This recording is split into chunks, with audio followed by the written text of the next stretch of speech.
Welcome to our channel today. Welcome to Classroom Africa. You can call me Kopi. Today we're going straight to Africa, teaching Africans the African way, teaching politics, teaching finance, teaching immigration, teaching growth development, and humanitarian Africa. Today's topic, we're going straight forward to warmongering, but we want to start with wars doesn't start with weapons. Wars start with words, right? Words designed to provoke, divide, and destroy. In Africa today, our leaders, they don't use weapons. They use words that divide us, the youth. They use words that divide communities. And then these words will provoke people. They will pick up guns from wherever they get it from. We don't manufacture guns in Africa, endanger many people. And it is always the vulnerable. So today we break down what was mongering is, why leaders use it, and why it is dangerous for Africa's future. Africa is late in the development, in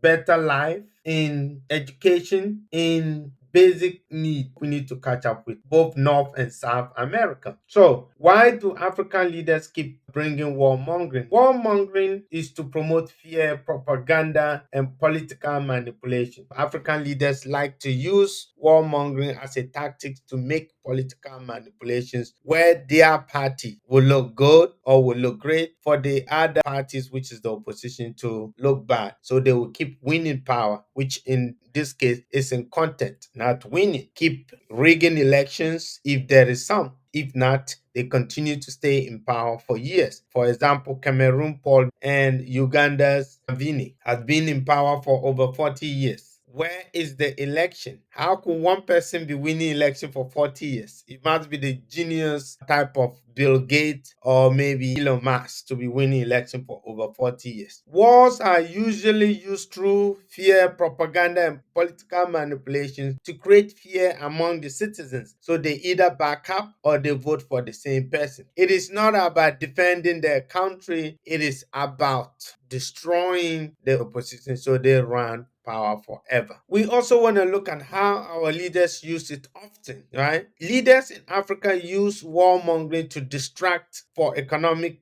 failure. If the economy is not doing well, they know to best distract the citizens by picking on any vulnerable tribe or opposition and use warmongering, create fear. People will change their perception on the economy and then start fearing. This is to also unite people against fake enemies, which in their case is always the opposition members. So, how do we fix that? Well, the dangers in warmongering is what we see every day in Africa. You will not hear those political leaders come out to say these things in public, but they know how to set up. It is always the usual suspect. Guess who? The media. So in most African countries, the media is bought by the ruling party. They will silence the opposition media space, be it radio stations, TV stations, so that they will not be able to engage the population and counter attack, challenge them when they are failing. Africa does not need any more war. We need unity. Unity within we the citizens. I know there's a lot of tribes in every country, but like we Africans say, if you're a Ghanaian, every Ghanaian, be you an auntie, an Ewe, a Ghanti, northern part of Ghana, come Ghanaian. So we need the unity that every Ghanaian should be considered Ghanaian. In Nigeria, the Igbo,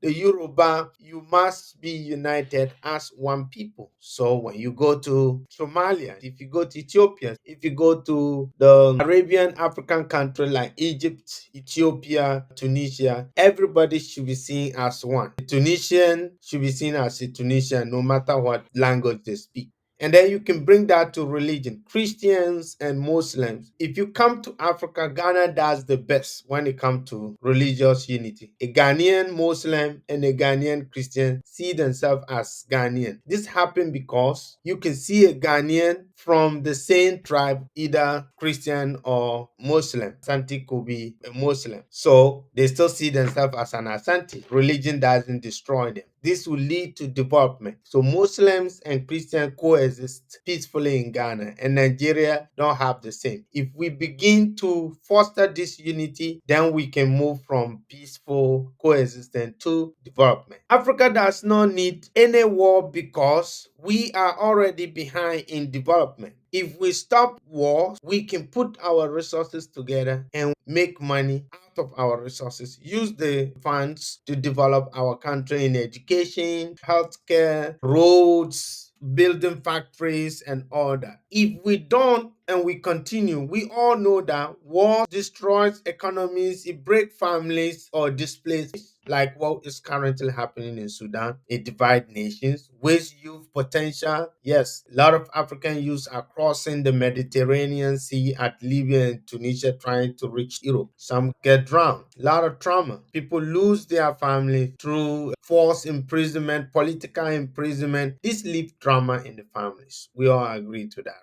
The real enemies will be poverty and war to make an enemy in people's mind forever. So we can avoid these real enemies in Africa. Another big problem, which is a real enemy in Africa, is political corruption, unemployment, bad governance, weak educational systems, right? And not neighboring countries. We want a borderless Africa. An African shouldn't be prevented from entering another African country. America is 50 states. Let's assume that all these 50 are countries which came together. So, with your driver license in one of the states, you can cross to all the other 49 states. Even Canada, American can just get up and cross into Canada. You don't need a visa, but you do need to show your passport that you are from America, right? So Africa, we need to take away the border. So a West African could travel to the south, the east, the north, and come back. A North African could travel to the south, and East African could go to the west. Because of the borders, East Africans don't know anything that's going on in the west. The West Africans, we can't go to the eastern part, and the South Africans don't even want to go to the north. So these borders need to be taken away so Africans can move freely, so that we get to know each other, we get to mingle, marry, do business, educational exchange, education, sports, freely, movement of good trade. I know AFTA is about to do trade, but we need a borderless Africa first to take the real enemies away. So again, the real enemies of Africa today is poverty, corruption, which I call political corruption, because politicians are the most corrupt in Africa. Unemployment, we need to solve our unemployment problem. Bad governance, bad governance. Our education doesn't produce anything but theory intelligent personnel.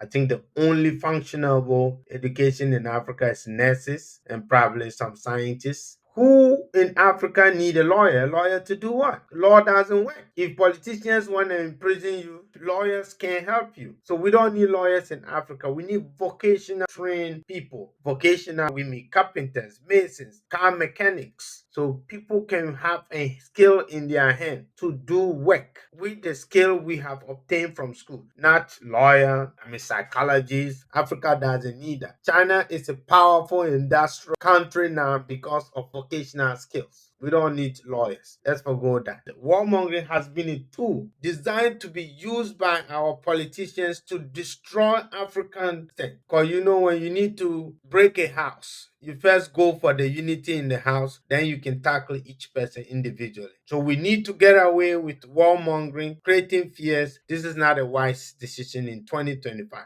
Africa should not be. Africa needs to rise to $40 million knowledge and leadership. led by a We high-level need team from good the White House, NASA. The majority of all African leaders should be good leaders. Stay informed, be bold, challenge authority. Let's develop Africa. My name is Kofi. Subscribe, share, and hit the button for notification. Here is Classroom Africa, where we educate, encourage, think, and profoundly challenge Africa governance. Thank you.